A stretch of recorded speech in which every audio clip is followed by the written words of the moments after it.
hadis riwayat Bukhari 7138, ketahuilah setiap kalian adalah pemimpin. Kesemuanya bertanggungjawab terhadap apa yang dipimpinnya. Perbincangan ini akan mengupas 3 ciri utama: integriti dan amanah, ilmu dan daya cipta, dan ihsan dan kesejahteraan sosial. Hai, Assalamualaikum warahmatullahi wabarakatuh dan salam sejahtera. Nama saya Afan Karullah bin Zahar dan hari ini saya ditemani oleh 2 orang wanita. Marilah saya perkenalkan siapa mereka. Assalamualaikum warahmatullahi wabarakatuh. Nama saya Nurizawati binti Supar. Hai, Assalamualaikum. Nama saya Nurizawati Kristina binti Muhammad Jufri. Assalamualaikum dan salam sejahtera kepada Kristina dan juga Iza. Okey, hari ini kita akan membincangkan ciri kepimpinan unggul yang penting untuk melahirkan generasi madani. Berdasarkan hadis yang kita jadikan rujukan, hadis itu mengingatkan kita bahawa setiap orang adalah pemimpin dan bertanggungjawab. Betul. Persoalannya, Kristina, Ya, saya.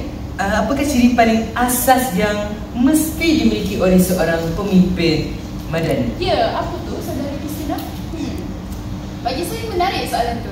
Jadi bagi saya kan, ciri paling asas ialah integriti dan amanah, iaitu nilai keyakinan dalam konsep madani. Jadi tanpa amanah ni tiada sesiapa akan percaya, apatah lagi untuk mengikut kita. Jadi pemimpin madani mestilah terus jujur dan menjauhi rasuah dalam apa jua keputusan sekalipun. Wah, saya setuju sangat dengan idea-idea yang tadi dikatakan sebentar tadi saudari Kristina. Dalam konteks generasi madani, integriti bukan sekadar tidak mencuri, tetapi tentang keteguhan dalam membuat keputusan yang adil untuk semua tanpa mengira latar belakang. Kita memimpin bukan untuk kepentingan diri, tetapi demi kebaikan komuniti. Tepat sekali, Iza. Ya. Okey, integriti dan amanah adalah tiang seri. Jika kita sudah teguh dengan asas ini, barulah kita boleh beralih ke ciri seterusnya, iaitu ilmu dan kemahiran yang diperlukan dalam era moden ini. Kristina, Ya, saya. bagaimana ilmu menjadi ciri unggul dalam kepimpinan madani ini? Baik, sebenarnya pemimpin unggul pada hari ini mesti berlandaskan ilmu dan berjiwa daya cipta, inovasi. Kita hidup dalam dunia yang berubah pantas. Jadi seorang pemimpin madani bukan sahaja perlu berilmu, dalam bidangnya, tetapi juga celik teknologi dan kritikal. Jadi mereka ni perlu berupaya menganalisis masalah kompleks dan mencari penyelesaian yang kreatif. Sangat bernas ya. Dan izinkan saya untuk menambah lagi idea. Ya. Baiklah, ilmu juga berkait dengan keupayaan untuk belajar dan menyesuaikan diri. Generasi madani adalah generasi yang progresif.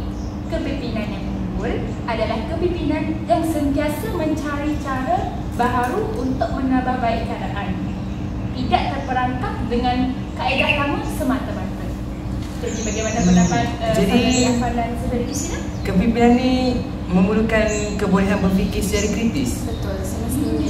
Dia untuk membezakan yang baik dan buruk, dan kemudian menggunakan daya cipta untuk membawa pembaharuan.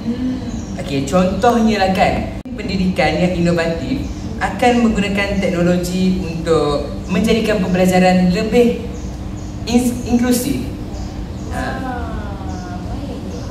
Awak setuju dengan saya tak, Kristina? Saya setuju sangat dengan saudara Afan. Jadi sebenarnya pembaharuan inovasi ini adalah nadi madani. Pemimpin yang unggul perlu berani mengambil risiko yang terhitung untuk mencipta kemajuan. Jadi ini juga menuntut mereka untuk merayakan kepelbagaian pandangan, kerana idea-idea terbaik sering datang dari pelbagai sumber. Itulah pandangan saya sebenarnya untuk pembaharuan inovasi ni. Oh, jadi begitu. Jadi teknologi ni salah satu cara lah untuk jadi pemimpin. Membantu Menggunakan teknologi itu adalah salah satu cara untuk membantu pemimpin menjadi lebih Baik. Baiklah, kita telah membincangkan asas moral iaitu amanah dan enjin kemajuan, ilmu dan daya cipta. Sekarang mari kita lihat bagaimana ciri-ciri ini diuji dalam situasi sebenar untuk melahirkan pemimpin generasi madani yang cekal. Cabaran terbesar hari ini adalah era disinformasi. Baik, sebenarnya kan dalam konteks ni, ciri ilmu dan daya cipta ini menjadi kritikal. Jadi pemimpin madani ni mesti mengamalkan pemikiran kritis. Mereka bukan sahaja menggunakan ilmu untuk berinovasi, tapi juga untuk menapis maklumat palsu dan membuat keputusan berasaskan fakta dan bukan emosi lah. Jadi ini menuntut mereka untuk sentiasa belajar. Belajar macam mana? Pembelajaran sepanjang hayat. Baiklah. Dan di sinilah ciri integriti diselahkan. Apabila kita berhadapan dengan kritikan atau kesilapan, pemimpin yang unggul itu mesti mempunyai keberanian untuk mengaku dan bertanggungjawab. Jadi integriti membina kepercayaan, terutamanya apabila naratif palsu cuba meruntuhkan kredibiliti. Okey, selain itu, cabaran lain ialah kelestarian alam dan sosial. Kepimpinan madani tak boleh hanya fokus pada pembangunan jangka pendek. Bagaimana ciri ihsan dan amanah menyumbang kepada kemampanan? Ciri ihsan dan amanah menyumbang kepada kemampanan ni, dalam konteks ni dia diterjemahkan sebagai tanggungjawab terhadap generasi akan datang. Jadi pemimpin madani ni perlu bertindak dengan belas ihsan kepada alam sekitar lah. Jadi mereka ni akan mengurus sumber dengan amanah. Maksudnya ciri amanah lah memastikan pembangunan seimbang dan lestari dan tidak memudaratkan ekosistem demi keuntungan negara.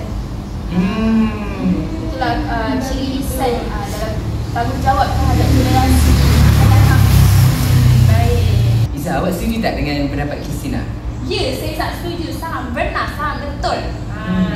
Membawa kembali kepada ciri ihsan, ia bukan hanya tentang alam, tapi juga tentang memperkasakan setiap warga negara.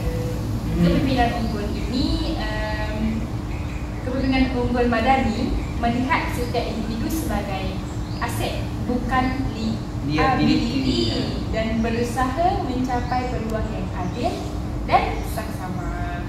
Okey, jadi kepimpinan ni memerlukan jiwa pendidik, membimbing, memberi peluang dan mengangkat martabat. Okey, ringkasnya, kepimpinan berlandaskan tauhid, mengiktiraf setiap manusia memiliki maruah yang sama, iaitu nilai hormat dalam diri setiap orang. Faham. Baik, setelah mendengar Saudara Afan memberikan pendapat Saudara Iza, kesimpulan yang saya boleh buat daripada sini adalah kepimpinan unggul membentuk generasi madani melalui gabungan nilai kelas. Amanah inilah yang memastikan urus tadbir yang bersih, iaitu ilmu dan daya cipta yang memastikan negara kita ini berdaya saing global, secara global. Manakala ihsan juga dan hormat ni akan menjamin masyarakat yang sejahtera, inklusif dan bersatu padu. Itulah Pendapat yang saya boleh buat dari saudari Christina sebentar tadi. Baiklah, generasi madani, izinkan saya menjelaskan. Generasi madani yang kita impikan adalah hasil daripada pemimpin yang mampu menjadi model teladan yang seimbang, kuat spiritual, tinggi intelektual dan matang emosional. Secara emosional lah. Jadi kepimpinan sebeginilah yang akan meninggalkan legasi yang sangat mempan kepada generasi yang akan datang. Jadi bagaimana saudara Afan? Jadi marilah kita semua menyahut seruan hadis ini menjadi pemimpin yang bertanggungjawab terhadap apa yang kita pimpin. Sekian sahaja perbincangan kita pada hari ini. Okey? Wabillahi taufiq. Jadi selain integriti dan inovasi, ciri yang tidak boleh dipisahkan dari kepimpinan madani ialah ihsan dan kesejahteraan sosial, iaitu hormat dan ihsan. Kepimpinan yang hebat tidak hanya fokus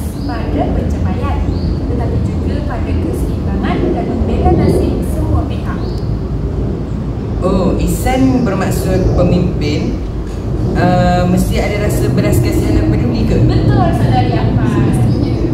Okey, dalam arti kata lain, kepimpinan yang berorientasikan manusia. Bagaimana kita boleh memimpin jika tak faham kesusahan dan keperluan orang yang kita pimpin tu?